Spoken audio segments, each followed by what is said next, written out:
La Caisse des Jardins du littoral gaspésien vous présente votre émission d'information Reflet d'ici. Bonne émission. Bienvenue dans votre Reflet d'ici. Cette semaine, votre émission des nouvelles locales et régionales est rendue possible grâce à la collaboration de nos différents journalistes, techniciens et bénévoles. Merci à eux. En manchette cette semaine, vieillir en santé. Une question de stratégie, pas de chance. Donc maintenant, le jeûne, en fait, comme habitude de vie, de quoi je parle et pourquoi j'en parle, regardez bien, je vais vous donner des façons très simples, OK, d'appliquer ça à vos habitudes de vie. Juste rien manger 4 heures avant d'aller se coucher, donc de ne pas grignoter dans la soirée, ça a déjà un bénéfice en passant. Parce que vous allez augmenter la période de temps durant laquelle vous ne mangez rien.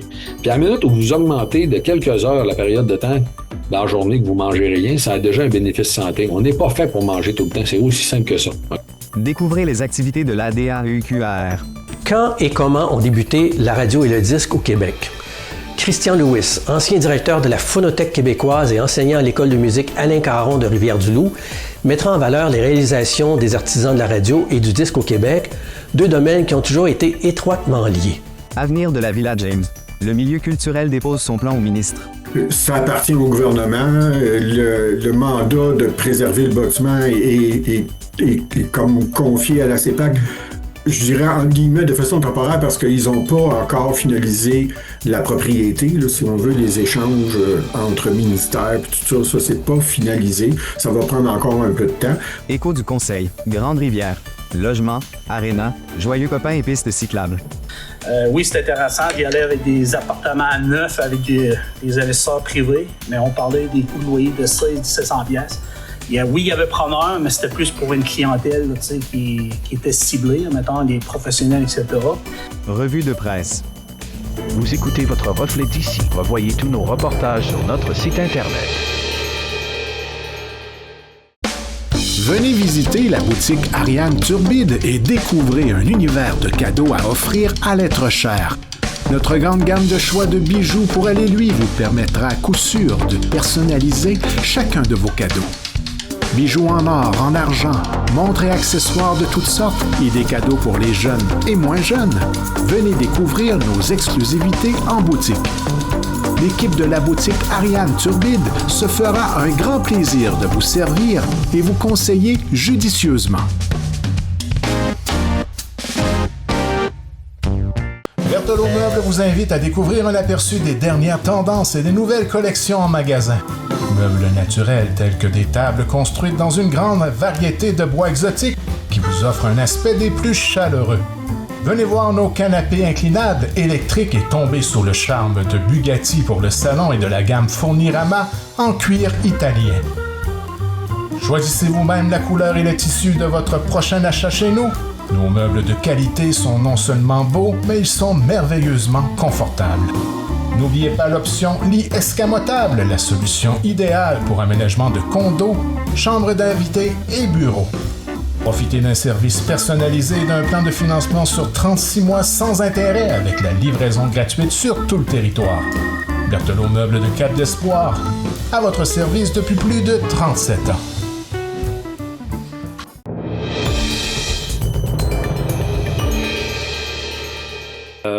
Si on consomme des protéines végétales, il faut en consommer beaucoup plus pour avoir le 1,2 g par kilo par jour. Honnêtement, c'est peut-être pas nécessaire d'avoir le 1,2 g par kilo par jour en passant. La recommandation de Walter Longo en vieillissant, c'est 40, pour la majorité des adultes, là, c'est 40 grammes par jour de protéines. Puis de passer pour une personne de 200 livres et plus, de passer à 60 grammes par jour de protéines. OK, on est loin de la recommandation de 1,2 g de protéines par kilo, là. Et lui, ce qu'il recommande, c'est que passer 65 ans, d'augmenter ça de 10 %. C'est pas énorme, là. OK? Ça se fait en tant que tel. Puis c'est pas obligé d'être égal sur tous les jours. Faut pas paranoïer là-dedans non plus, là. Fait que même au bout de la ligne, si les journées, vous mangez des protéines végétales, vous mangeriez un peu moins de protéines, ça serait pas grave. C'est pas la fin du monde, là. OK? Faut pas capoter là-dessus. Gardez en tête, en fait, que les centenaires japonais de la région d'Okinawa mangeaient 39 grammes par jour de protéines. Puis ces gens-là, tu penses à sarcopénie, là. C'est la région du monde qui a le plus de centenaires, puis ils demeurent actifs terriblement longtemps. Là-bas, ils ont du monde de 95 ans qui font encore du vélo, qui sont encore actifs sexuellement. Et puis j'ai raconté ça dans une conférence devant toute une salle de pharmaciens. Il y a un pharmacien dans la salle qui a dit « Hey, je fais encore un des deux. » Là, tout le monde va partir à rire. Il n'y a personne qui m'a demandé c'était quoi. Et si vieillir en santé n'était pas une question de chance, mais bien de stratégie? C'est la prémisse du nouveau et 5e livre du chercheur en longévité, Éric Simard, intitulé Mon protocole longévité.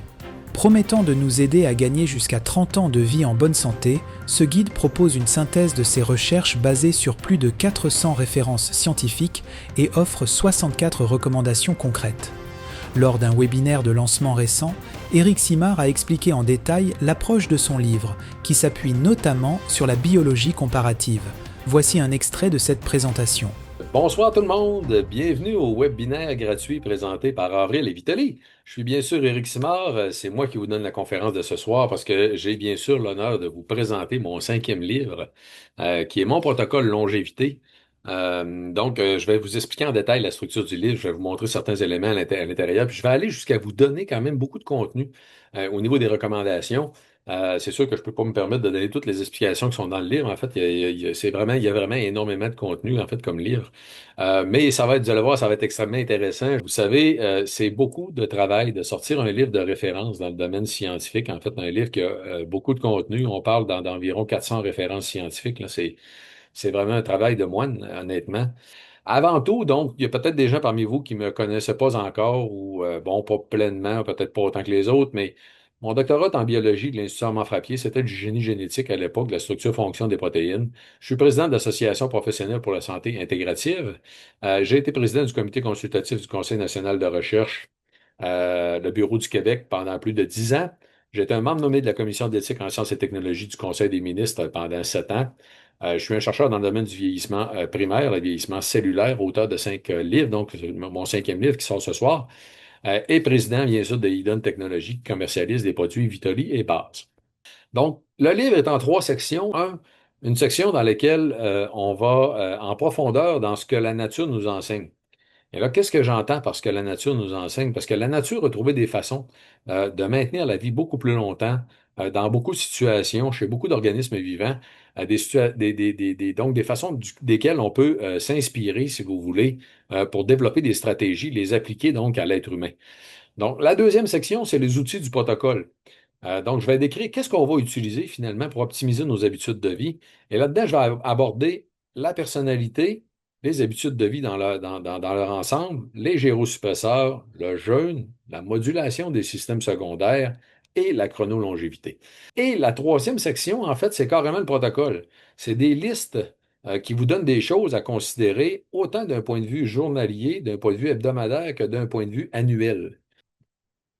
Donc, si on commence par la section 1, ce que la nature nous enseigne, regardez bien, en fait, on va avoir beaucoup de plaisir ici. C'est quelque chose que je trouve vraiment complètement passionnant parce que, bon, je vous en ai déjà parlé à quelques reprises, mais il y a des animaux, tous les animaux que vous voyez là, en fait, là, qui sont affichés, sont tous des animaux qui ont des grosses particularités au niveau de leur longévité, en fait, par rapport à la taille qu'ils ont ou par rapport à d'autres types d'animaux comparables. Donc, on voit des chauves-souris, entre autres, on va en reparler tout à l'heure, le râteau-pneu. Donc, vous voyez à droite, là, il y a comme la deuxième rangée à droite. Vous avez complètement à droite, vous avez un drôle de rongeur qu'on dirait qu'il est mort tellement qu'il n'est pas beau, là.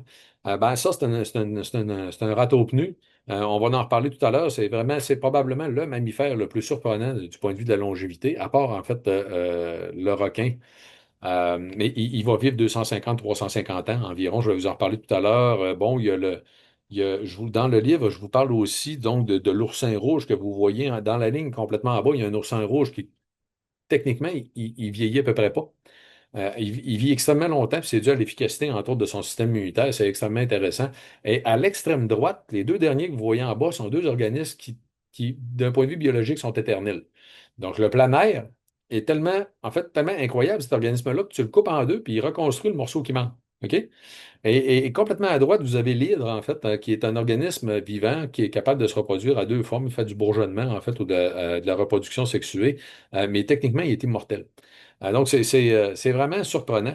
Vous comprenez, en fait, que quand on regarde ces organismes-là, on est en mesure, en fait, de trouver des nouvelles stratégies qu'on pourrait chercher, donc, à avoir des approches qui vont nous permettre d'obtenir les mêmes objectifs, ou du moins de se rapprocher, en fait, de ce qu'eux autres ont développé comme stratégie, pour nous permettre à nous-mêmes, en fait, d'augmenter nos chances de longévité en santé.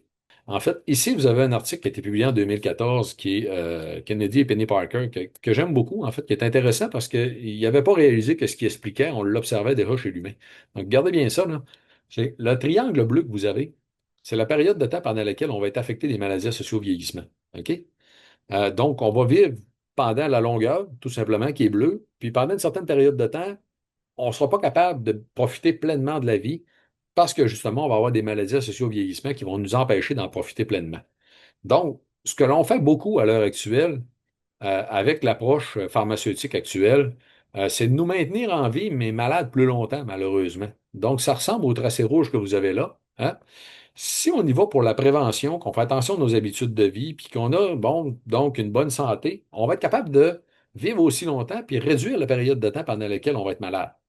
Mais ce que la biologie nous a montré, puisqu'on a appris justement des organismes vivant plus longtemps, c'est qu'on est capable de vivre plus longtemps, puis de raccourcir énormément cette période de temps-là. Mais ce soir, ce que je vais faire cependant, c'est que je vais vous parler d'un des aspects que j'ai moins parlé en conférence grand public. On le fait à l'intérieur des retraites, mais on en parle moins lors des conférences grand public, c'est la personnalité, qui est très certainement, en passant, un des éléments les plus importants au niveau de la longévité humaine.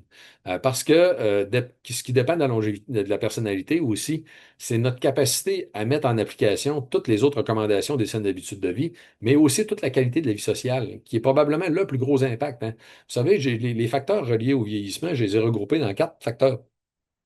L'alimentation, l'activité physique, la saine gestion du stress, de l'anxiété, dans laquelle j'inclus la qualité du sommeil et la qualité de la vie sociale. Et si on essaie de mesurer, en fait, des impacts sur la longévité de ces 4 facteurs-là, c'est la vie sociale qui aurait le plus gros impact, le plus d'années gagnées. On parle de 15 années de notre longévité humaine qui serait expliquée par la qualité de la vie sociale. Et donc, une personne vivant seule aurait 15 ans de moins d'espérance de vie qu'une personne qui a un grand cercle d'amis. C'est vraiment énorme l'impact. Les centenaires, il faut comprendre que peu importe la culture, ils ont tous le même genre de personnalité. Donc, forcément, vous serez d'accord avec moi que si on observe ça au Japon, en Suède, aux États-Unis, en Europe, c'est forcément parce que ces gens-là, cette personnalité-là, ce type de personnalité-là, a un gros rôle à jouer dans notre capacité à devenir centenaire. Donc, les centenaires sont consciencieux, agréables, efficaces, faciles à vivre. Ils ont une attitude positive de vie. Et quand je parle d'attitude positive, là, c'est inébranlable. C'est quelque chose qui jamais vont remettre en question. C'est des gens qui sont éternellement positifs, tout simplement. Et ils sont ricaneurs, ils ont un bon sens de l'humour, en fait. Puis là, ici, il y a vraiment une excellente nouvelle en passant. Les chialeux vivent moins longtemps. OK? Si je continue, ils ont une grande capacité à exprimer les émotions librement, sans les refouler. Puis ça, je vais en parler aussi tout à l'heure parce que c'est un élément très, très important aussi à considérer. Et il y a un lien, bien sûr, entre la personnalité et la qualité de la vie sociale parce que ces gens-là qui sont plus agréables vont avoir une plus grande facilité à développer une vie sociale de qualité. Chose qu'on ne peut pas avoir. Si on passe notre temps à chialer sur tout ce qui existe sur la Terre, ben, ça ne fera pas de nous autres quelqu'un d'être très, très intéressant et agréable à avoir comme ami. Vous comprenez la chose, hein? Donc, ces gens-là sont vraiment des gens qu'on aime s'entourer d'eux. Donc, maintenant, le jeûne, en fait, comme habitude de vie, de quoi je parle et pourquoi j'en parle? Regardez bien, je vais vous donner des façons très simples, OK, d'appliquer ça à vos habitudes de vie.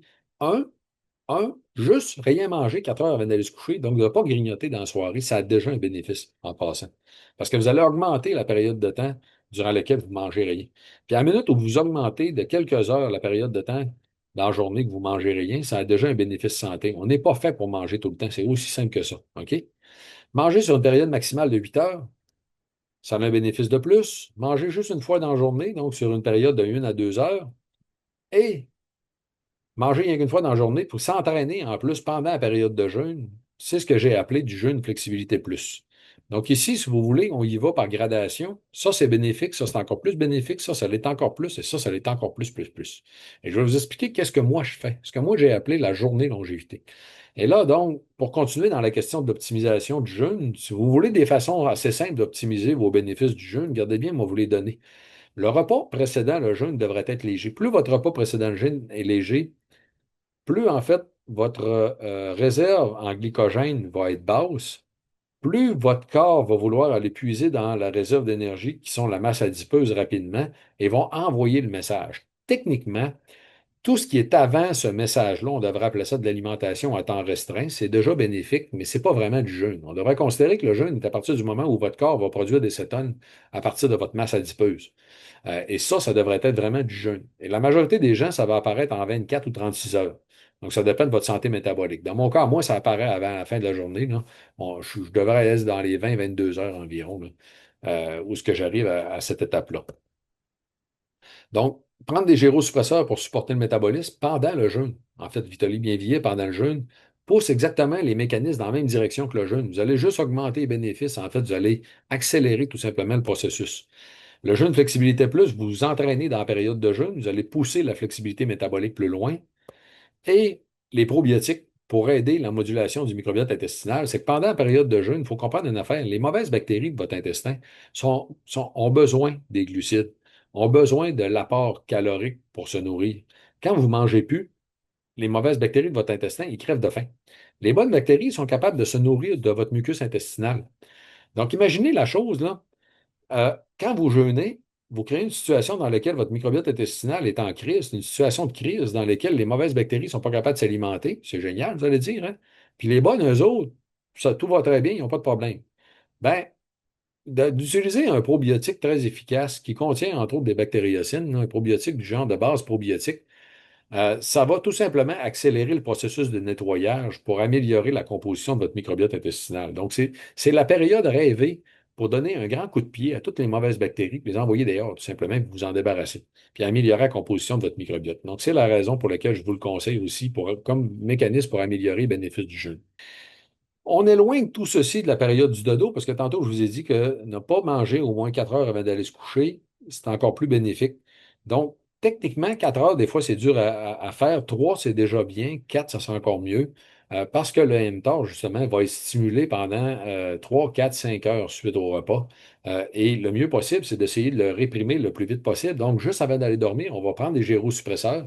Donc, ici, Vitaly Bien Vieillir, juste avant d'aller dormir, pour inhiber le mTOR le plus possible et commencer à stimuler les mécanismes donc, qui vont être stimulés par le jeûne, soit la MPK et l'autophagie, entre autres les sirtuines. Donc, avec la prise de Vitaly Bien Vieillir. Donc là, on boucle la boucle. Comprenez la chose? Donc, ça arrive qu'il y a des journées que je vais faire 2 journées longévité d'affilée. C'est relativement... Ben oui, ça arrive. Je dirais peut-être une fois par semaine, ça va arriver. Je vais faire 2 cycles d'affilée. Mais généralement, je vais y aller de façon pulsée. Puis je vais vous expliquer qu'est-ce que c'est. Mais petite parenthèse avant, vous allez voir aussi dans le livre que ce que je recommande de faire, autant que possible, c'est de réduire la consommation de protéines animales pour intégrer le plus possible de protéines végétales et garder donc les repas sans activité physique aux protéines végétales si c'est possible en tant que tel. Parce que, justement, il y a beaucoup de bénéfices. Il y a différentes raisons, en fait, à ça, là, mais il y a beaucoup de bénéfices à réduire la consommation de protéines animales en lien avec certains mécanismes cellulaires au niveau du vieillissement. Donc, autrement dit, ce que je suis en train de vous dire, ce n'est pas de ne pas manger de protéines animales. C'est juste qu'autant que possible, il faudrait les garder, les protéines animales, pour les repas qui suivent l'exercice physique ou les repas nécessaires à la récupération musculaire. OK? Écoutez, merci beaucoup d'avoir été présent. Ça a été vraiment un honneur pour moi, en fait, de vous présenter mon 5e livre. Vous savez, c'est une grande étape, en fait, dans ma vie. C'est vraiment quelque chose de génial. J'en suis vraiment très, très fier. Donc, j'espère que vous pourrez aussi l'apprécier comme moi. Pour toutes ceux et celles qui avaient des questions en suspens que je n'ai pas pu y répondre, écrivez-moi à info@commercialvitali.ca. Ça va me faire un grand plaisir, en fait, de vous répondre.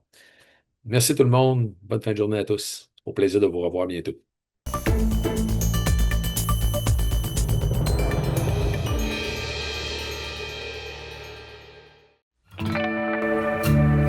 Les Jardins fleuris de Cap d'Espoir et Pabot, l'endroit idéal pour découvrir l'univers des fleurs et du potager. Engrais de toutes sortes disponibles, contenant et tout le nécessaire pour réussir sa récolte ou son aménagement paysager. Découvrez notre nouveau site internet, lesjardinfleuris.ca, et visitez notre page Facebook pour connaître nos heures et jours d'ouverture. La qualité, la variété, les conseils judicieux, c'est au 1416 route 132 Cap d'Espoir et au 14 route Hamilton-Pabot que vous trouverez satisfaction. À la bijouterie Brigitte de Grande-Rivière, notre grande panoplie d'idées cadeaux pour toute la famille et notre vaste choix de bijoux pour elle et lui saura satisfaire à coup sûr l'être cher. Nous avons des produits de beauté, accessoires de décoration, montres solaires Seiko, les montres Bering au style moderne et au design innovateur, des perles et les diamants naturels de la collection Malo. Pour la qualité, les meilleures marques sur le marché, faites confiance à l'équipe de la bijouterie Brigitte de Grande-Rivière.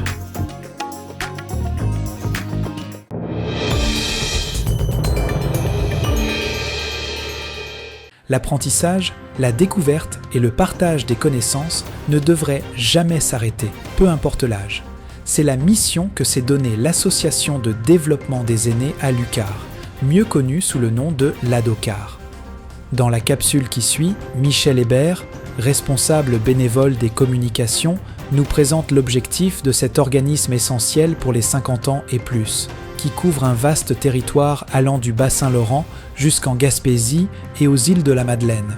Il nous explique l'éventail des possibilités offertes pour rester actif intellectuellement et socialement. Écoutons-le.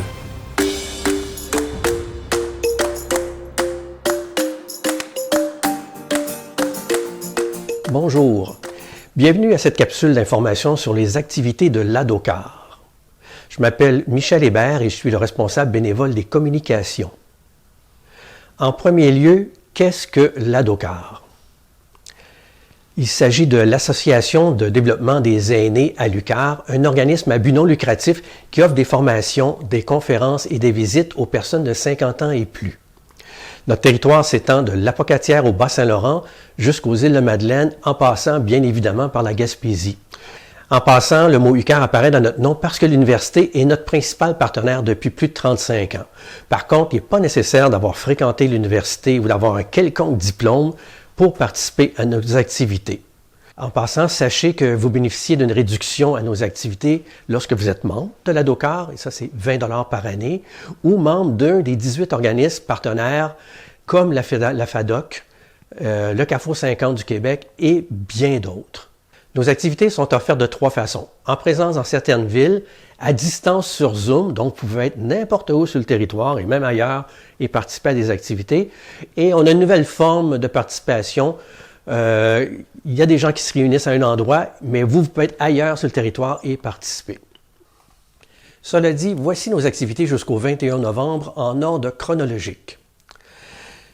Débutons avec les 2 conférences offertes en collaboration avec le Salon du livre de Rimouski. Ces 2 conférences auront lieu en présence à Rimouski et simultanément à distance sur Zoom. Dans un premier temps, le journaliste, animateur, conférencier et auteur Alain Crevier présentera « Être », son premier livre dans lequel on retrouve des personnages rencontrés au fil de sa carrière. Ils sont de tous les horizons, certains sont célèbres, d'autres absolument inconnus. Cette conférence a lieu le jeudi 6 novembre à 16h. Dans un second temps, Jean-François Lisée, auteur, chroniqueur et journaliste, présente pour la première fois dans un même récit l'histoire parallèle de 2 géants de notre histoire, René Lévesque et Pierre Trudeau. Cette conférence se déroule le vendredi 7 novembre à 13h30, en présence et sur Zoom. Vous avez un ordinateur, mais vous semblez parfois dépassé. L'activité Microsoft 365 et Outlook, Introduction, animée par Denis Vachon de Formatio, est un pas dans la bonne direction puisque vous en saurez plus sur l'envoi, la réception des courriels, l'agenda, le carnet d'adresses et bien plus encore. Et lors de cet atelier, découvrez l'agenda électronique Outlook et comment celui-ci travaille avec le module Contact et le module courrier électronique. Vous découvrirez également le traitement de texte Word, le chiffrier Excel et le logiciel de présentation PowerPoint. Cette formation a lieu le mercredi 16 novembre à 16h à distance sur Zoom. Dans un tout ordre d'idées, les adeptes de l'art sont conviés à l'activité « Le surréalisme dans l'art » avec Madeleine Fortier, historienne d'art et écrivaine. Qu'est-ce que le surréalisme? Son origine, son message? Lors de cette formation de 3 semaines, vous étudierez ce mouvement par le biais de 3 grands artistes qui l'ont influencé ou qui ont exploité ses possibilités, soit le néerlandais Jérôme Bosch, le précurseur, le catalan Salvador Dalí, qui a exploité avec génie la représentation du rêve et le conscient, et le Québécois Paul-Émile Bordua. Le tout débute le jeudi 13 novembre à 13h à distance sur Zoom. Quand et comment ont débuté la radio et le disque au Québec? Christian Lewis, ancien directeur de la Phonothèque québécoise et enseignant à l'École de musique Alain Caron de Rivière-du-Loup, mettra en valeur les réalisations des artisans de la radio et du disque au Québec, deux domaines qui ont toujours été étroitement liés. L'histoire de leur évolution parallèle sera présentée, mettant en relief les innovations et les défis relevés par les artisans de ces deux sphères d'activité, tant au point de vue technique, culturel et social. La présentation sera accompagnée de musique de l'âge d'or de la radio et d'archives radiophoniques. C'est une activité qui est offerte en collaboration avec l'École de musique Alain Caron de Rivière-du-Loup et qui débutera le jeudi 13 novembre à 13h30 et qui est une durée de 3 semaines à raison de 2 heures semaine en présence à Rivière-du-Loup et simultanément sur Zoom. Vous avez envie d'en savoir plus sur le fleuve, le golfe et les îles de la Madeleine? Georges Godette, journaliste, chroniqueur, auteur et animateur de plus de 72 conférences sur des bateaux de croisière qui parcourent le fleuve Saint-Laurent, partagera à la fois ses propres observations ainsi que ses découvertes, son amour du fleuve.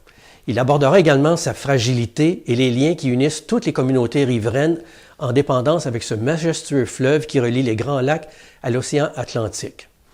Réservez votre après-midi du vendredi 14 novembre pour cette conférence offerte à distance sur Zoom. Par ailleurs, si vous êtes dans la région de Rivière-du-Loup, vous pouvez également vous rendre à la salle Corinne Cartier de la Maison de la Culture de Rivière-du-Loup pour vous joindre à d'autres personnes participantes afin de regarder la conférence en groupe. Si vous êtes à Gaspé, vous connaissez du monde là-bas qui ont un iPad ou un iPhone, une formation animée par Félix Gué-Vachon leur permettra de maîtriser l'essentiel pour démarrer en force avec leur appareil.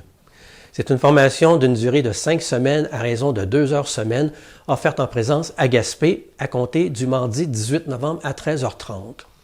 Cette formation est offerte en collaboration avec la FADOC Gaspésie-Îles-de-la-Madeleine ainsi que le Cégep de la Gaspésie et des Îles. Cet automne, grâce à la collaboration de Desjardins et Desjardins Courtage en ligne, l'ADOCAR vous offre gratuitement accès à 4 webinaires qui vous aideront à parfaire vos connaissances dans le domaine financier ou du moins à ne pas vous y perdre. Il n'est pas nécessaire de vous inscrire, vous n'avez qu'à vous rendre sur notre site web et visionner le webinaire de votre choix au moment de votre choix. Et comme dernière activité pour cette période, pour Martin-Hugues Saint-Laurent, professeur en écologie animale à l'UQAR, le caribou est une espèce emblématique des écosystèmes de l'hémisphère nord. Au Canada, plusieurs populations de la sous-espèce du caribou des bois sont aujourd'hui en déclin avec des extinctions locales dans la frange sud de leur aire de répartition. La conservation du caribou représente donc un des principaux défis de conciliation des usages du territoire au pays. Le conférencier détaillera le constat d'échec de nos politiques de conservation pour quelques populations du Québec, est en train d'apporter un éclairage scientifique à la problématique et aux solutions envisageables. Il est possible que la date change, mais pour l'instant, cette conférence aura lieu le vendredi 21 novembre à 13h30 en présence à Rimouski et simultanément à distance sur Zoom. Avant de conclure cette capsule, Noël approche et nous vous proposons d'offrir un cadeau différent, c'est-à-dire un chèque cadeau au montant de votre choix pour une adhésion à notre association ou pour couvrir les coûts d'inscription à une ou plusieurs activités. Comme vous venez de le constater, l'ADOCAR vous offre plusieurs activités sur des thèmes diversifiés. Cela fait beaucoup d'informations à digérer. Alors pour en savoir plus et pour vous inscrire à ces activités, rendez-vous sur notre site web internet au www.adocar.ca ou communiquez avec Elisabeth au 418-724-1661. D'ici la prochaine capsule, nous vous souhaitons un automne à votre goût. Merci à Michel Hébert et à l'ADOCAR pour partager avec nous cette capsule des activités à venir et pour permettre la diffusion de leurs conférences. Il y aura d'autres capsules d'information cet automne, restez à l'affût de leurs activités en écoutant votre reflet d'ici.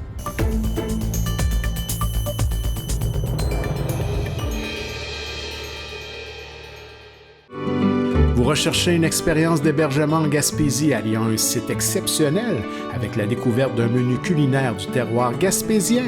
C'est ce que vous offre le motel Fraser de Chandler et le restaurant Le Sieur de Pabot.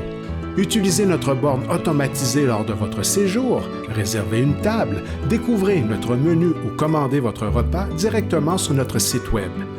Pour un séjour inoubliable, le motel Fraser, un incontournable en Gaspésie.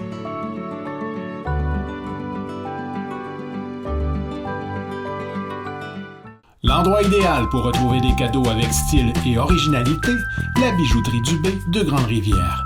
Découvrez notre collection exclusive, Pandora, qui évoque style et grand choix de configuration, et notre grand choix de montres et bijoux de grande marque qui saura satisfaire à tout coup l'être cher. Pour des conseils judicieux, faites confiance à l'équipe de la bijouterie Dubé de Grande-Rivière.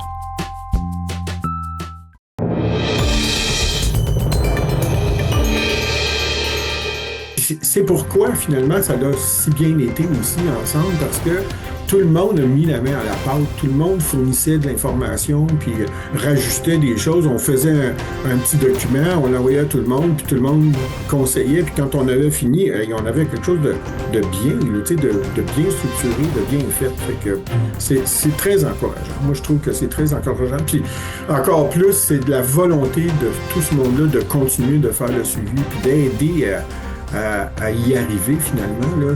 Nous recevons aujourd'hui Pierre Wilson, porte-parole de la table de concertation sur la Villa Frederick James. Après une restauration de 25,5 millions de dollars par Québec, une coalition de 8 organismes locaux a déposé son propre projet au ministre de la Culture. Leur vision, transformer la villa en un pôle vivant dédié aux arts visuels, ouvert à l'année pour la communauté, les touristes et surtout pour soutenir la professionnalisation des artistes de la région. Alors, ce que nous on propose, c'est que notre vision, c'est que c'est un lieu art visuel et diversité des pratiques qui est ouvert à toutes les pratiques comme telles, mais qu'il y a une majeure, si on veut, en art visuel.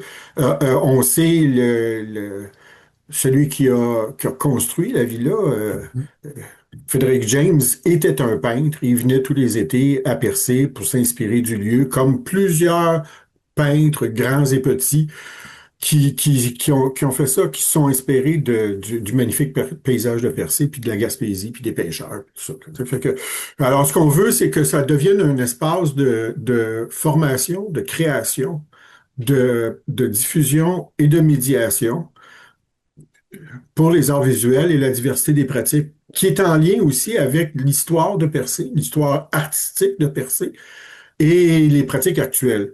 On veut que ça soit ouvert à l'année. Donc, pas juste un truc qui est dirigé vers les touristes, les 500 000 touristes qui arrêtent à Percé à tous les ans, mais plutôt quelque chose qui, sans oublier les touristes, mais qui est ouvert à la population locale aussi. On veut pouvoir aider les artistes du coin, professionnels ou en chemin vers la professionnalisation. La Gaspésie est en déficit, si on veut, de lieux d'exposition reconnus qui permet justement aux artistes, je ne sais pas si vous savez, mais pour un artiste, avoir une reconnaissance professionnelle, c'est quand même important parce que ça permet d'avoir accès à des bourses du Conseil des arts et lettres du Québec, entre autres, là, puis à toutes sortes de choses. Là, puis pour avoir ça, il faut avoir exposé dans les lieux reconnus. Donc, c'est important là, que les artistes locaux aient accès à ces lieux-là, alors que, comme il y en a très peu ici en Gaspésie, ben, les gens sont obligés de sortir, exposer à l'extérieur, puis ben, c'est loin ici, fait que c'est comme toujours un petit peu plus compliqué. Puis un autre objectif qu'on a aussi, c'est de faire en sorte que justement les gens les gens en gestion d'organismes en art visuel puissent se professionnaliser. Puis pour ce faire, ben, il faut évidemment qu'il y ait des lieux qui sont capables de les engager là, comme tels. Puis encore une fois, on est plutôt déficitaire là, en Gaspésie pour ces lieux-là. Fait que on veut pouvoir donner cette chance-là à du monde. Puis c'est un projet qui est quand même concocté à la table de concertation. On est 11 personnes, on a 8 organismes différents. On a toujours travaillé en consensus. Ça a vraiment bien été. Là, tout le monde présent à pratiquement toutes nos réunions. Au lac à l'épaule, qu'on a fait une journée entière de réflexion, tout le monde ensemble. Tout le monde était présent. C'est comme ça a bien travaillé. Puis, on veut que cela continue. C'est-à-dire que pour gérer la villa, c'est sûr que nous, on propose que ce soit le musée Le Chafaud qui soit l'organisme qui chapeaute tout ça. Là. Ça prend un conseil d'administration, ça prend de l'administration, de la gestion, des gens à l'accueil. Mais on veut que pour ce qui est de la programmation, on continue finalement que les gens sur la table, les organismes sur la table viennent continuer de nourrir tout ça. Puis on veut aussi, bien sûr, que les communautés francophones, anglophones et autochtones puissent participer à ça. Fait que dans notre communiqué, on l'a dit, tu sais, dès qu'on a une réponse favorable du ministre ou comme une intention de pousser, on va recontacter tout le monde, on va essayer de même des organismes qui sont pas sur la table, on va essayer de les rejoindre, essayer de les rallier au projet comme tel pour que justement on en fasse un lieu qui permet une explosion, là, si on veut, de participation. Oui, parce que je comprends que c'est le fruit d'un travail collectif. Je voulais un peu vous entendre. Est-ce qu'il y a eu des défis là-dedans? Parce que je vois vous mentionnez des discussions avec, par exemple, la CEPAC, le ministère. C'est quoi le rôle que vont avoir ces acteurs-là? Il faut comprendre, c'est que le ministère, par le ministère de la Culture, bien sûr, par le Musée de la Civilisation, a investi 25,5 millions pour faire de ce lieu un lieu qui est d'abord aux normes muséales, mais puis la restauration du bâtiment, tout ça. Donc, c'est une somme importante. Il n'est pas question pour le ministère de simplement donner ça à un organisme du cru, là. Ils veulent conserver dans leur giron, dans le giron du gouvernement. Fait que, quand ils se sont dit, mais à qui peut-on le donner? Ce qu'ils ont vu, évidemment, c'est la CEPAC. La CEPAC est là, sur place. Donc, l'intention du gouvernement, c'est de transférer la propriété qui appartient actuellement au Musée de la Civilisation vers le ministère de l'Environnement pour que le ministère de l'Environnement puisse céder à son bras sur place, la CEPAC, la gestion du lieu. Tu sais, c'est dans l'ensemble, c'est le projet du gouvernement, mais c'est certain que la CEPAC, faire de ce lieu-là un lieu culturel relié aux arts visuels, ben non, là, la CEPAC c'est pas sa mission, c'est pas tout à fait son truc là, comme tel. Fait que les 2 premières années qu'on a eues, l'année dernière, 2024, puis cette année 2025, comme il n'y avait pas encore, nous, on n'avait pas déposé encore notre projet, puis qu'il n'y avait pas encore de projet fixé pour qu'est-ce qu'allait être la mission puis la vision autour de la villa. Le gouvernement a demandé à la CEPAC de l'ouvrir puis pour l'été, pendant la saison touristique, puis de s'en occuper comme tel. Puis le Musée de la Civilisation a envoyé une exposition itinérante qu'ils avaient dans leur bagage qui était sur la pêche à la mouche, là, tu sais, fait que c'est pas quelque chose qui est relié à Percé, c'était juste temporairement pour s'assurer que c'est quand même ouvert, là, puis que les gens ont un peu accès, là, tu sais. Mais nous, on veut en faire beaucoup plus que ça, puis on veut surtout l'ouvrir à l'année. La CEPAC, on le sait, là, le parc de l'île Bonaventure ouvre fin juin, puis fait qu'il y a des gens au bureau de la CEPAC début juin jusqu'à peut-être fin octobre. Fait que c'est pour le restant de l'année, pour eux autres, c'est comme il faudrait qu'ils réorganisent tout ça. Puis surtout, il faudrait qu'ils comment dire, qui rajoute la mission art visuel et diversité des pratiques là, dans leur truc. C'est un petit peu compliqué. En tout cas, nous, on pense qu'on serait mieux placé, vu qu'on est déjà là-dedans, pour prendre ça en charge. Fait que... Parce que je voyais que vous attendez une réponse du ministre, j'imagine, dans un délai qui est, comme vous dites, raisonnable. Est-ce que ça veut dire qu'il y a comme une urgence par rapport à la préservation du bâtiment lui-même? Commencer à le faire doubler? Non? Pas du tout. Au niveau de la préservation du bâtiment, il y a pas de souci, là. Ça appartient au gouvernement. Le mandat de préserver le bâtiment est comme confié à la CEPAC, je dirais entre guillemets de façon temporaire parce qu'ils n'ont pas encore finalisé la propriété, là, si on veut, les échanges entre ministères, puis tout ça, c'est pas finalisé. Ça va prendre encore un peu de temps, mais ils sont... La CEPAC peut déjà, comme nos rencontres qu'on a eues avec la CEPAC, la première, c'était échanger nos positions respectives, puis la deuxième, on a présenté le projet 2 semaines avant qu'on le dépose, là, pour vérifier est-ce qu'il y a des lieux où il y a des objections ou dans les propositions, puis tout ça. Puis franchement, ça a super bien été. Je pense que le PDG de la CEPAC était bien content qu'on propose quelque chose de ce type-là. Il faut attacher tout ça maintenant. C'est pas finalisé. Il faut attacher ça avec le ministère de la Culture. On demande quand même du financement, là, tu sais.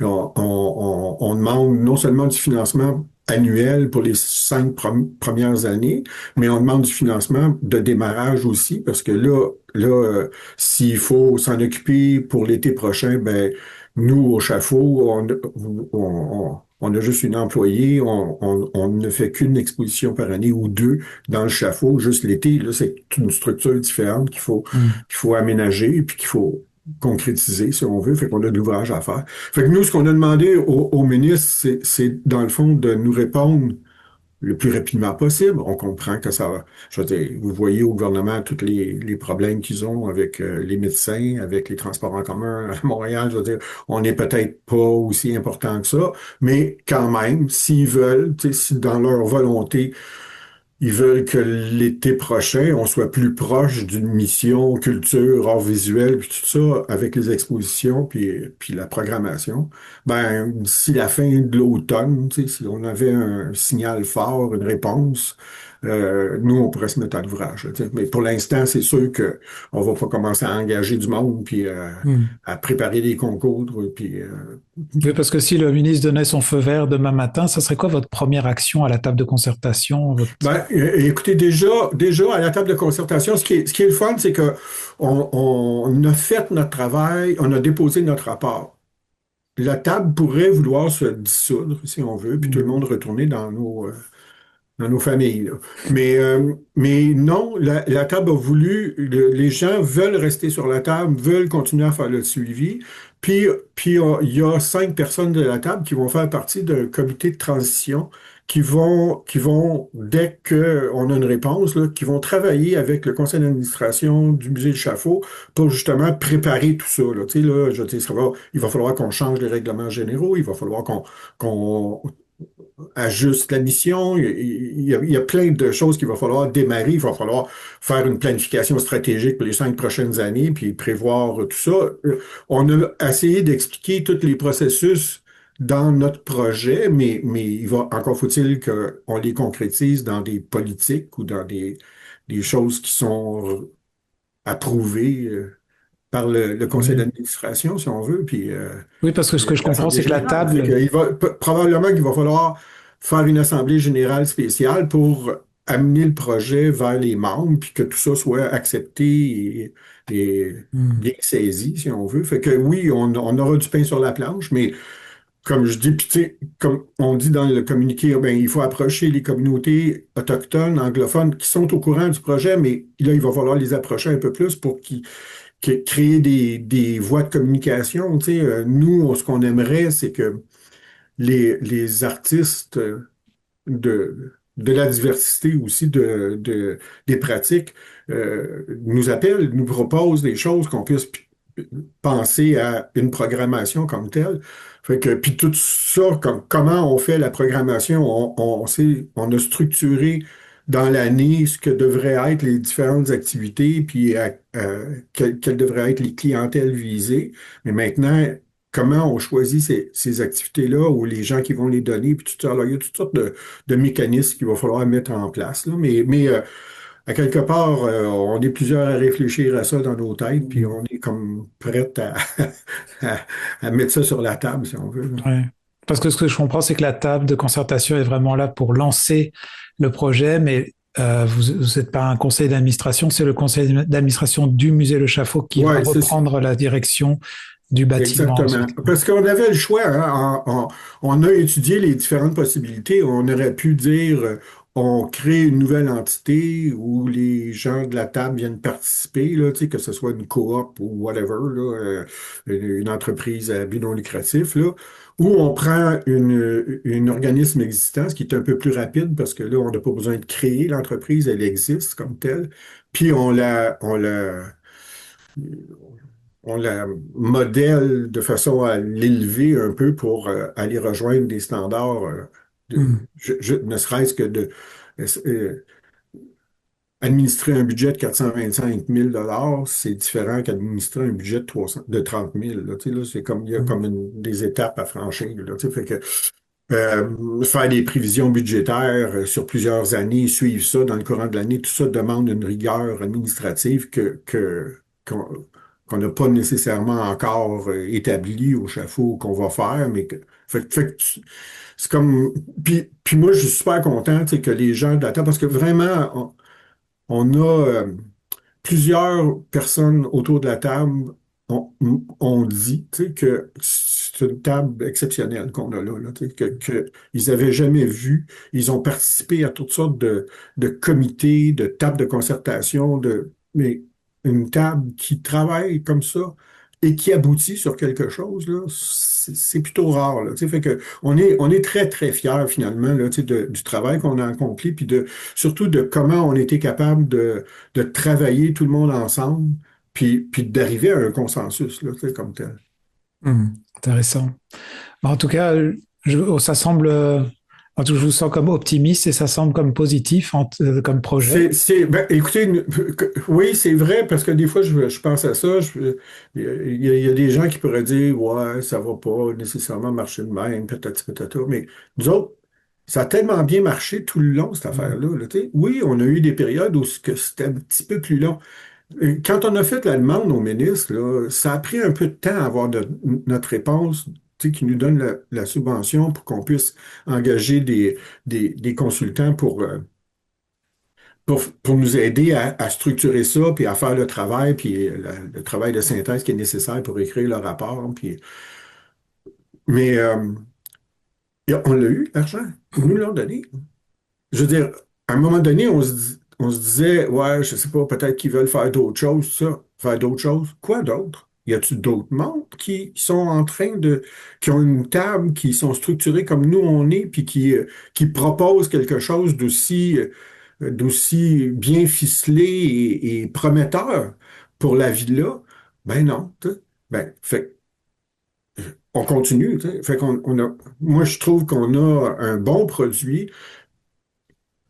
Qu'il y ait des ajustements, bien sûr qu'il va y en avoir des ajustements, que le ministre ou le ministère, ils reviennent puis ils disent, bon, ben là, on va s'asseoir avec vous puis on va regarder ça, mais ça, ici, ça, tu sais, des ajustements de fine-tuning, tu sais, quand on invente ou on construit une nouvelle machine, il y a toujours une petite période de rodage puis il faut ajuster puis tout ça, tu sais. Je trouve ça bien correct, là, tu sais. Puis finalement, ben, au bout du compte, on se retrouve 1 an après qu'on ait fait notre demande de subvention, le rapport est déposé. C'est des délais administratifs aussi qui sont, tu sais, c'est la bureaucratie, puis je dis ça en toute candeur, là, puis j'aime la bureaucratie, j'aime les bureaucrates. Des fois, la bureaucratie, c'est difficile de faire passer les choses, mais je comprends très bien, tu sais, que quand le ministre il dit donnez-leur 28 000 $, ça va prendre peut-être 3-4 mois avant que le 28 000 arrive, là, parce que dans la machine, il faut qu'ils trouvent une façon de faire ça. C'est neuf, personne ne l'a jamais fait, ça sort de même, pouf, tu sais. Fait que il y a des contrats à signer, il y a des fiduciaires à trouver, tu sais, et c'est normal, ça, mais nous autres, on dit juste que si on a une réponse, si on est prête, là, tu sais, dans le sens où on est prête à se mettre au travail puis à foncer, là, puis je vous dis pas que si on a une réponse avant la fin automne, il y aura une programmation à tout casser pour l'été prochain, mais il va y avoir une exposition dans la salle, ça c'est clair, là, tu sais. Puis d'autres activités qui s'y rattacheront. Là. En tout cas, merci beaucoup Pierre pour cette mise à jour. Mais il n'y a pas de quoi, Marc, ça me fait plaisir.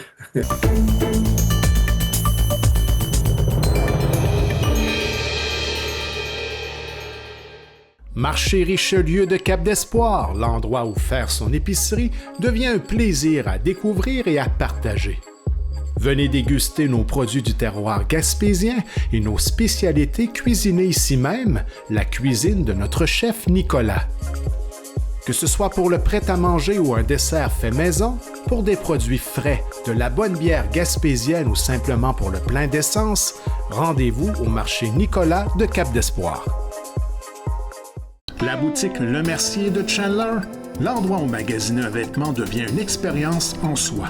Venez nous voir en magasin et soyez accompagnés par des professionnels soucieux de vous offrir la qualité avec le style, l'originalité et ce pour toutes les occasions. Nous avons de tout pour le sportif, l'homme d'affaires et des occasions spéciales qui requièrent un service personnalisé pour faire de vos événements des moments inoubliables. 484 rue Hôtel de Ville Chandler, 418-689-2404 ou visitez notre page Facebook Le Mercier Chandler. Boutique Le Mercier, la référence en mode masculine en région.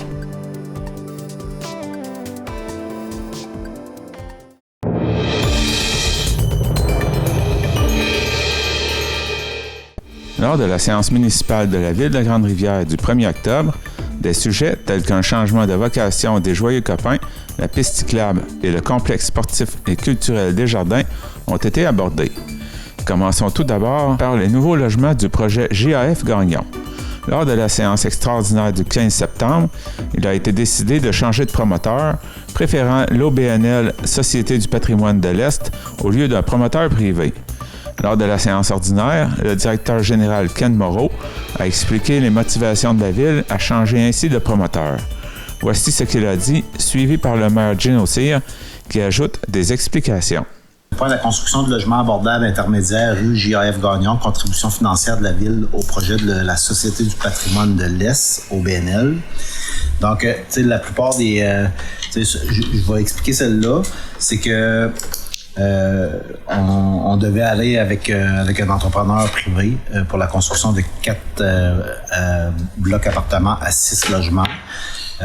C'est sûr qu'il y a de l'eau qui a coulé sous les ponts, puis on a décidé de changer de promoteur. Puis pourquoi on avait pris cette décision-là, c'est que j'avais eu un mandat lors d'une séance du mois d'août d'analyser la meilleure option si on gardait le promoteur qu'on avait ciblé, les 2 promoteurs qu'on avait ciblés, ou est-ce qu'on allait vers le logement abordable intermédiaire. Puis, force était de constater que c'était que des avantages d'y aller avec l'OBNL. Fait que, de un, on venait régler beaucoup de problèmes de l'OMH, parce qu'il y a des listes d'attente encore qui dépassent les 50 noms. Puis ces logements-là, au lieu que ce soit du logement à 1400-1500 $ par mois, c'était des logements entre 900 et 1100 $ par mois. Et en plus, il y avait un pourcentage des logements qui était admissible au programme de supplément au loyer. Au niveau de la Ville, là, ça fait en sorte que ce soir, on abroge beaucoup de résolutions. C'est qu'au niveau de la Ville, on devait faire nos propres demandes d'aide financière au ministère des Affaires municipales pour la construction de la rue, tandis qu'avec le logement abordable, il y a des programmes d'aide financière spéciaux qui permettent de financer le projet. Puis en plus, dans l'option qu'on a choisie, c'est que les résolutions, les demandes d'aide financière, tout ça, on a un mandataire qui passe par l'OBNL, qui est accompagné par plein de professionnels, dont des arpenteurs, des gens qui ont des bases en urbanisme. Fait que on a comme un genre de tout inclus, parce que puis même si on a un consultant au niveau du logement, ben c'est une partie de travail qui était faite directement par l'OBNL qui a de l'expérience en passant avec des projets. Donc, l'OBNL, là, je pense que tout le monde l'a déjà entendu parler de Cémétis, qui travaille en collaboration avec Habitation Mont-Carleton. Fait que, tu sais, c'est des gens qui ont de l'expérience dans le domaine. Puis aussi, ben, on avait fait faire une étude de Raymond Chabot de Grant Thornton. Puis la clientèle visée par ce projet-là venait chercher une plus grande proportion, plus grand pourcentage des besoins en logement. Fait que là, ça veut pas dire qu'on abandonne les anciens promoteurs. Ça veut dire qu'on va trouver d'autres alternatives pour qu'ils puissent s'installer aussi, parce que le besoin, il y a différents besoins là, pour différentes clientèles de la municipalité, de nos citoyens, mais on a décidé de privilégier celui-là parce qu'on n'y voyait que des avantages. Sauf que, puis en plus, ben, on avait fait un règlement d'emprunt, souvenez-vous, en 2023, qui avait été adopté par le ministère des Affaires municipales, où la loi avait changé puis permettait aux municipalités de financer des projets privés. Puis on avait fait un règlement d'emprunt de 540 000 $. Fait que là, on n'en a plus besoin de ça. Fait qu'au lieu de donner des subventions à la porte, là, présentement, l'avantage, c'est qu'on doit offrir le terrain, qu'on a pour des dépenses admissibles jusqu'à un certain montant à atteindre, puis de donner les terrains, ça n'est un. Sauf que dans les programmes d'aide financière, ben, on a des montants disponibles à condition que si on donne le terrain, puis on effectue le branchement des habitations, mais on est financé pour le faire. Fait qu'on n'y voyait que des avantages. Fait que là, là-dedans, c'est que la première résolution pour amorcer le projet, ben, on devait le remettre à cette OBNL-là pour leur dire que, d'établir c'était quoi les engagements de la Ville pour que ça se réalise rapidement. Puis je pense que dans les projets qui accompagne là, présentement au Bas-Saint-Laurent et en Gaspésie. Notre projet se positionne très bien parce qu'on était très avancé là-dedans. Sauf qu'il a fallu juste rétablir le tir par rapport aux demandes d'aide financière puis notre montage financier dans ce projet-là. Donc, si tout va bien, on espère de tout notre cœur que la construction commencerait en avril prochain. Donc, c'est juste pour vous dire que quand on a des promoteurs qui se présentent pour voir les opportunités d'investissement qui se fait à Grande-Rivière, en leur démontrant via une étude faite par Raymond Chabot-Grant Thornton qu'on a besoin de plus de 400 logements, particulièrement 232 à Grande-Rivière. Puis je suis tout à fait d'accord avec monsieur le directeur général. Oui, c'est intéressant d'y aller avec des appartements neufs avec des investisseurs privés, mais on parlait des coûts de loyer de 1600-1700 pièces. Il y avait preneur, mais c'était plus pour une clientèle là, qui était ciblée, mettons, les professionnels, etc.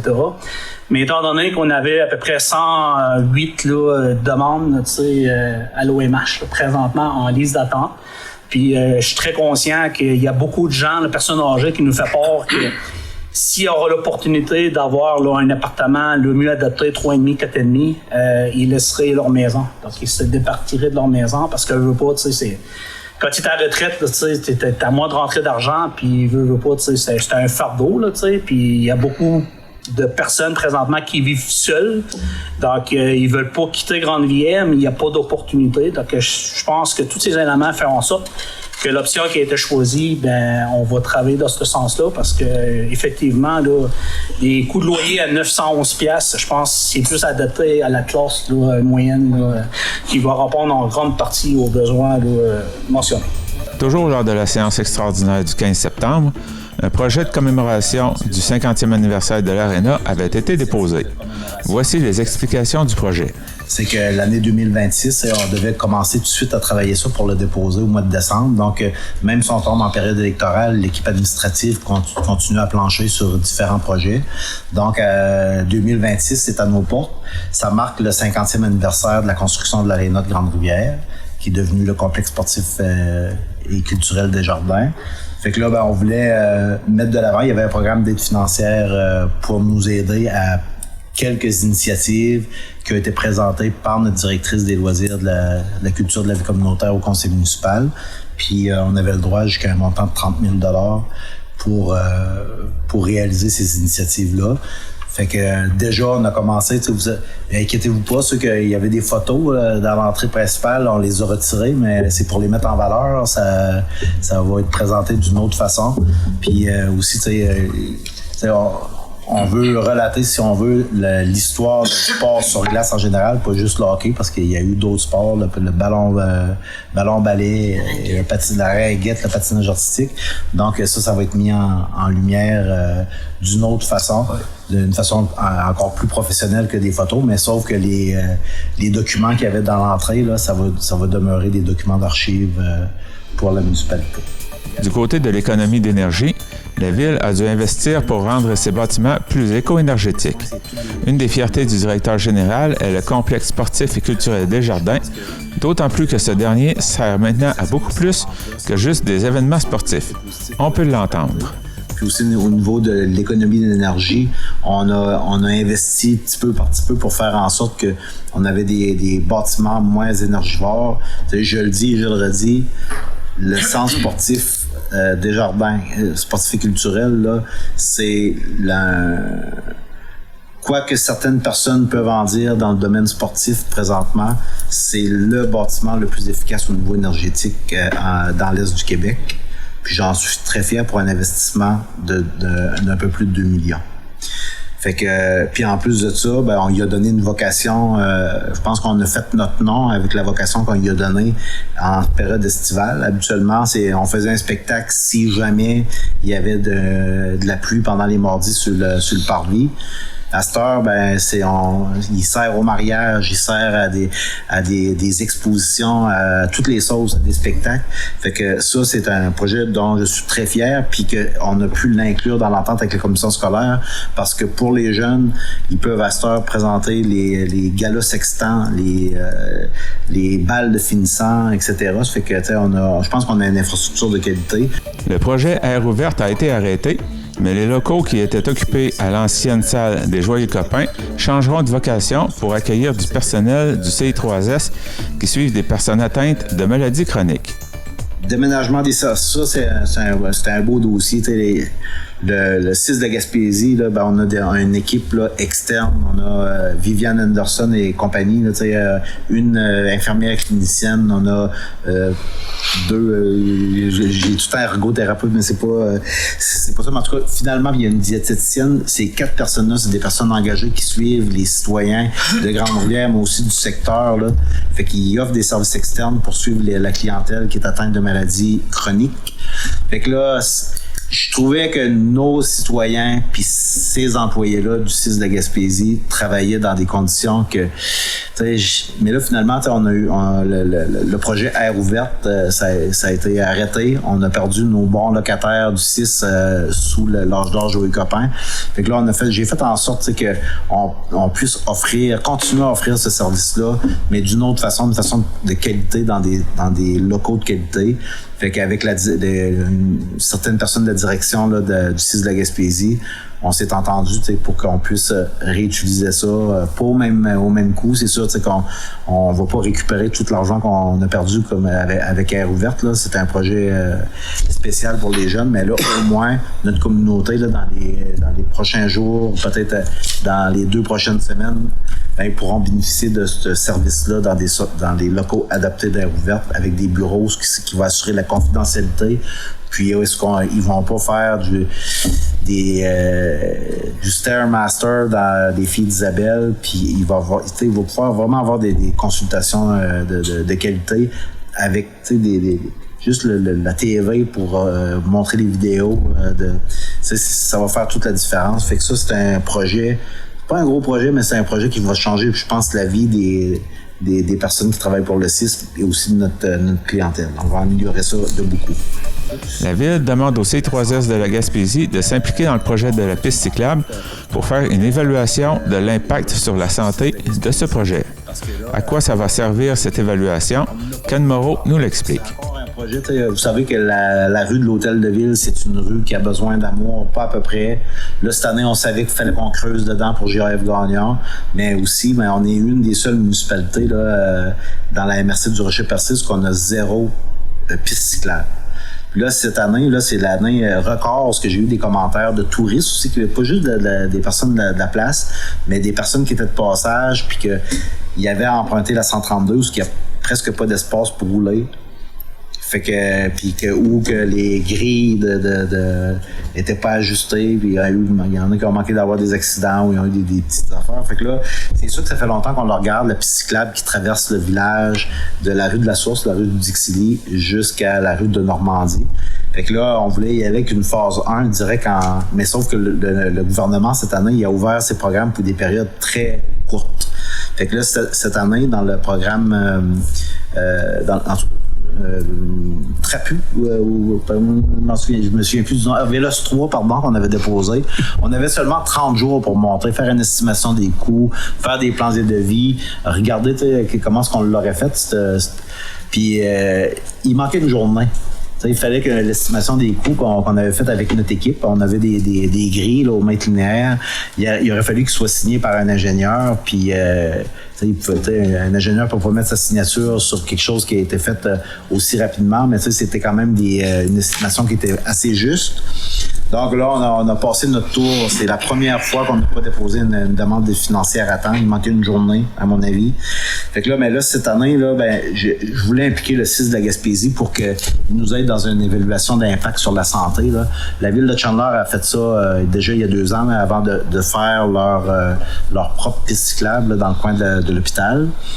Fait que c'est un service d'accompagnement, ce qu'ils mettent à disposition des municipalités, des professionnels là, pour maximiser les retombées des projets.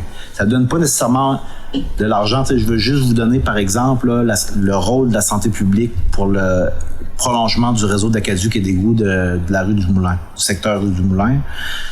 Ça faisait longtemps que ce projet-là était sur la table, mais avec la lettre du directeur de la santé publique, puis qui nous a dit, là, on a un problème sérieux, là, il n'y a plus d'eau des puits, où l'eau est contaminée ou fortement contaminée, où là, il commence à avoir des puits avec l'apparition d'eau salée. Fait que là, eux autres, ils se sont aperçus qu'il y avait un impact important ou majeur sur la santé de notre population. Fait que là, c'est sûr que quand que tu déposes un projet, une demande d'aide financière aux affaires municipales avec une lettre d'appui de la santé publique pour dire que nous autres, on constate que c'est grave, ben c'est sûr que ça a aidé à notre projet. Fait que là, ben, je veux faire la même affaire pour la piste cyclable, mais aussi, vu qu'on est en train de travailler sur la municipalisation du parc industriel, puis là, il y a d'autres projets qui sont sur la table présentement dans le parc. Ça va prendre du stationnement, mais ça va prendre aussi des accès autres que des voitures pour se rendre au travail, pour maximiser l'espace du parc industriel. Fait que là, ben, j'ai demandé la collaboration du CIS de la Gaspésie, puis on a fait part tout de suite de notre intérêt à travailler en équipe, puis avec oui, la direction générale, mais aussi avec les loisirs, avec des partenaires, pour être sûr de bien identifier les besoins puis de motiver les investissements aussi. Finalement, la Ville était présente au 25e anniversaire de la Fondation communautaire Gaspésie Les Îles de la Madeleine, dont une a été fondée à Grande-Rivière il y a 2 ans. Il a été souligné l'implication de Claude Blais pour la Fondation. Géno Cyr rappelle l'hommage qui lui a été fait. Comme vous le savez, on a une fondation qui a été mise en place à Grande-Rivière, ça fait déjà 2 ans. Aujourd'hui, là, je vous fais part là, que dans cette fondation-là, à Grande-Rivière, on a déjà un montant de 25 000 $ de récolté. En plus, là, il y a des montants là, ici là, qu'on a une petite réserve dans lesquels le comité peut se servir pour certains besoins. Donc, lors du gala du 25e anniversaire de la Fondation, qui a eu au centre de congrès de la Gaspésie à Carleton, il y a eu un hommage particulier rendu à M. Claude Blais, reconnu comme un ambassadeur engagé, généreux de son temps pour de nombreuses causes. M. Blais est également l'un des fondateurs de la Fondation qui est ministre aujourd'hui. Je vous dirais qu'après 25 ans, le fonds est rendu à 29 millions de dollars au bénéfice là, des régions de la Gaspésie et des Îles-de-la-Madeleine. Donc, juste pour vous expliquer un peu le fonctionnement, c'est qu'en réalité, ce 29-là, je pense qu'il y a 100 et quelques fondations dans lesquelles ils ont des fonds. Il y a un conseil d'administration qui gère ça, qui essaie de rentabiliser au maximum. C'est la 3e fondation d'importance au Québec, après Montréal-Québec. Puis juste à titre comparatif, là, ça fait 25 ans, celle-là de la Gaspésie, Bas-Saint-Laurent, 29 millions, Trois-Rivières, 9 millions. Donc, c'est intéressant, c'est généreux. Puis le but de ces montants-là, ben, c'est les intérêts qui est redistribué de façon récurrente à tous les ans pour les organismes. C'était les échos du Conseil du 1er octobre 2025 de la Ville de Grande-Rivière. Vous écoutez votre reflet d'ici. Revoyez tous nos reportages sur notre site Internet. La clinique d'optométrie Lémérion est fière de vous présenter cette programmation. Le soin de votre vue passe sous les yeux de la clinique d'optométrie Lémérion. Avec un vaste choix de montures pour le style, le confort, les marques. Clinique d'optométrie Lémérion. 689-5553.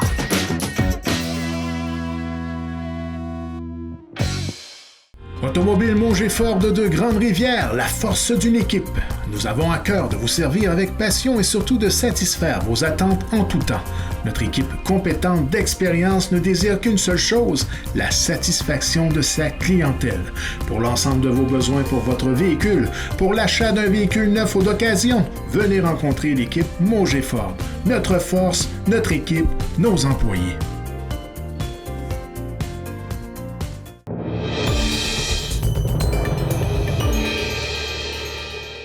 Selon Radio Gaspésie, le nouveau portail d'inscription en service de garde de Québec est bien accueilli par Gilles Chapados, directeur du CPE de Gaspé. Le ministère de la Famille gère désormais les listes d'attente centralisées. Ce portail offrira un portrait plus juste du nombre d'enfants en attente en éliminant les doublons qui existaient auparavant. M. Chapados précise aussi que l'attribution des places ne se fera plus seulement selon la date d'inscription. Les listes régionales actuelles seront transférées automatiquement et les parents recevront un courriel pour confirmer les détails.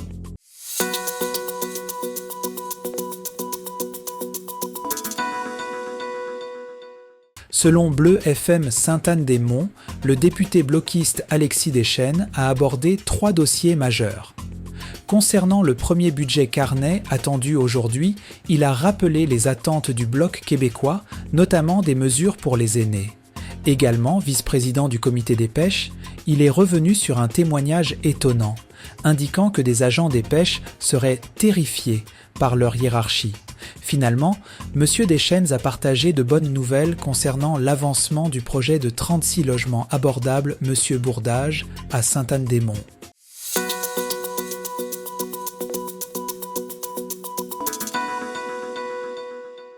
Selon Radio Gaspésie, Unifor demande au gouvernement d'inclure une stratégie industrielle dans le budget 2025 pour protéger les emplois canadiens face aux menaces commerciales américaines. Le syndicat propose de pénaliser les entreprises qui délocalisent aux États-Unis. Il réclame aussi un soutien à l'industrie forestière via une stratégie de logement abordable fait au Canada. Enfin, Unifor demande d'augmenter le transport ferroviaire Est-Ouest de pétrole et de gaz canadien et de produire immédiatement des wagons-citernes au pays.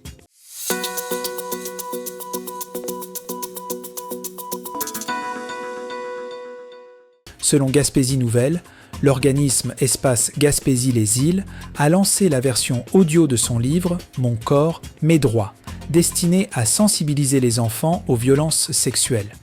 Selon les co-auteurs Gabriel Neveu et Alexandre Gaudreau, cette version vise à rejoindre une plus grande clientèle, dont les jeunes ayant des défis de lecture. L'ouvrage original a été créé pour offrir un outil adapté à la réalité québécoise et au nouveau cursus scolaire d'éducation à la sexualité. Le livre, dont 5000 copies physiques ont été distribuées, est disponible chez l'éditeur de marque.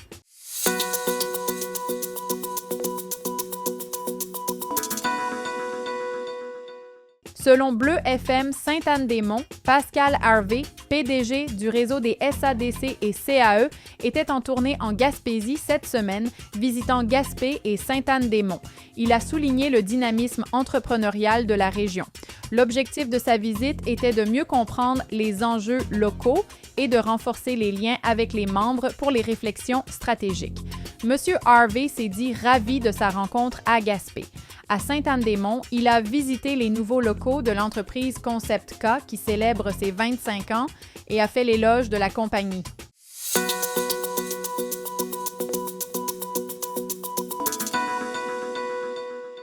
Selon Gaspésie Nouvelle, le groupe Riotel ferme son site de 30 chambres à Bonaventure. La vice-présidente Lucie Dumas explique que c'est une décision stratégique car il était impossible de moderniser l'hôtel, pas d'ascenseur, pas de piscine, pas de salle de réunion. Des tentatives d'expansion ont échoué. L'entreprise est ouverte à un repreneur. Tous les employés se voient offrir des postes dans les hôtels de Matane, Carleton ou Percé. Le maire de Bonaventure, Pierre Gagnon, a été informé et travaille déjà à trouver un autre hôtelier pour sauver ce joyau.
Toute l'équipe de Michel et Terry Whittom vous attend à votre pharmacie Jean Coutu de Grande-Rivière.